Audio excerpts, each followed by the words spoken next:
जय श्री राम दोस्तों, मैं हूं उत्कर्ष, आपका स्वागत करता हूं आपके यूट्यूब चैनल में। आशा करता हूं आप सभी अच्छे होंगे और इन्वेस्टिंग कर रहे होंगे। हम आज की वीडियो में बात करने वाले हैं फ्लेक्सी कैप कैटेगरी की। इस वीडियो में मैंने 2 फंड रखे हैं फ्लेक्सी कैप कैटेगरी के। दोनों फंड्स को हम कंपेयर करेंगे, समझेंगे इन फंड्स के बारे में कि ये फंड कैसे हैं, दोनों में से कौन सा बेहतर फंड है आपके इन्वेस्ट करने के लिए। तो हर एक पॉइंट को बिल्कुल ध्यान से समझिएगा, बिना स्किप किए वीडियो को देखिएगा, तभी आपको हर एक पॉइंट समझ में आएगा, क्योंकि हर एक पॉइंट पिछले पॉइंट से लिंक होता है। तो जब तक आप पिछला पॉइंट को नहीं समझ लेंगे तब तक आप अगला पॉइंट समझ नहीं पाएंगे, इसलिए बिना स्किप किए देखिएगा इस वीडियो को।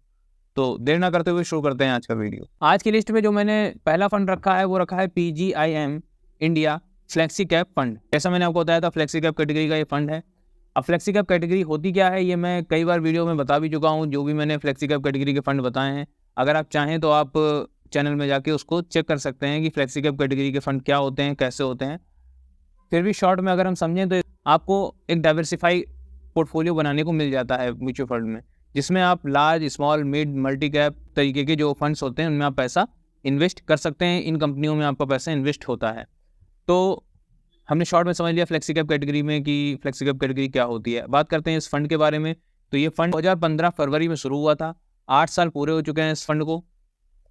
अब आप कहेंगे कि सर आप तो जो है हमेशा कहते हैं कि 10 साल का डेटा आप जब एनालाइज करते हैं तभी किसी फंड को रखते हैं, तो आज ये 8 साल पुराना फंड रखा है। देखिए, बिल्कुल आपकी बात सही है, 10 साल जो डेटा मैं एनालाइज करता हूँ तभी उस फंड को रखता हूँ। ये फंड मेरा रखने का कुछ उद्देश्य है, वो आपको आगे वीडियो में समझ में आएगा। तो पहले वीडियो को ध्यान से देखिएगा, उसके बाद आपके हर सवाल का जरूर जवाब मिलेगा।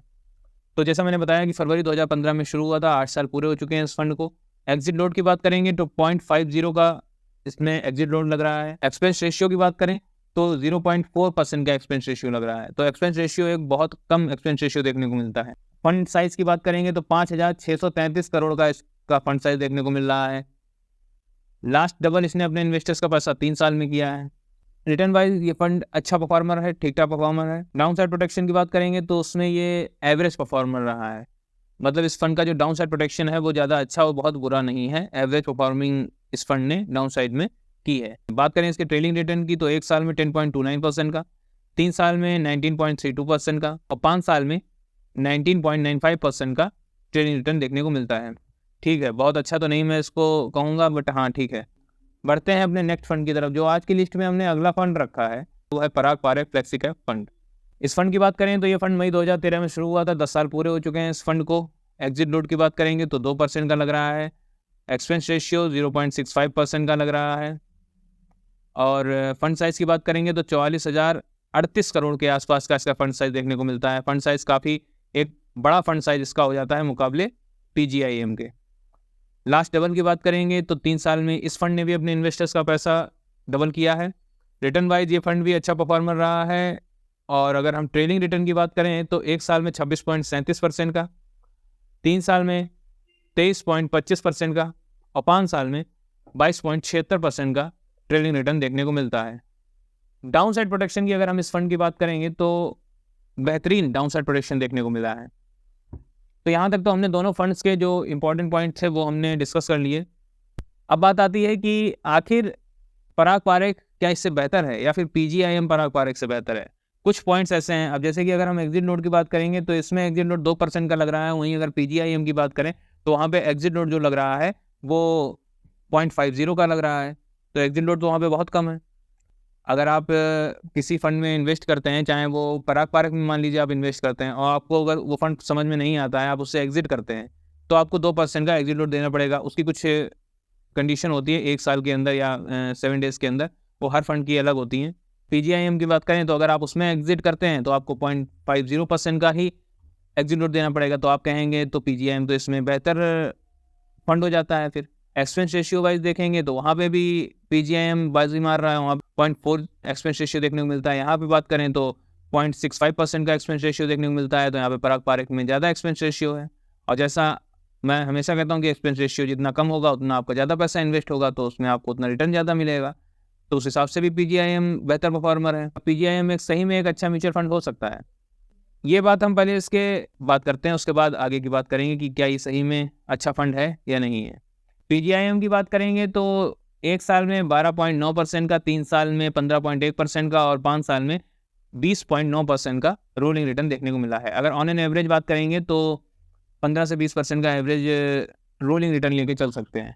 बात करें पराग पारेख की तो 1 साल में 16.9% का, 3 साल में 17.2% का और 5 साल में 19% का। ऑन एन एवरेज की बात करें तो 15% के आसपास का रिटर्न पराग पारेख दे देगा, 15 से ज़्यादा का ही देगा, बट ऑन एन एवरेज हम 15% का रिटर्न मान सकते हैं।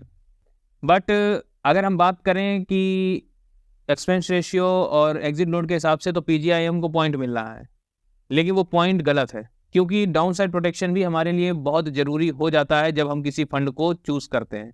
अगर हमारा डाउन साइड प्रोटेक्शन अच्छा नहीं है, जैसा कि पीजीआईएम में डाउन साइड प्रोटेक्शन एवरेज देखने को मिलता है कि जब भी मार्केट में कोई भी प्रॉब्लम होती है या मार्केट डाउन फेज में जाता है, तब आपका फंड, आपका पैसा कितना सेफ रखता है, तब वो कैसा रिटर्न जनरेट करके आपको देता है, वो चीज़ आपके लिए ज़्यादा इंपॉर्टेंट है। जब मार्केट अप ट्रेंड में है तब तो हर फंड आपको अच्छा रिटर्न देंगे, बहुत से ऐसे कम ही फंड होंगे जो आपको अच्छा रिटर्न ना देंगे, लेकिन वो फंड जो कि डाउन साइड में, जब मार्केट डाउन फेज में है, तब आपको पैसे सेफ रखे आपके पैसे को और एक अच्छा एवरेज रिटर्न तो कम से कम जनरेट करके दे।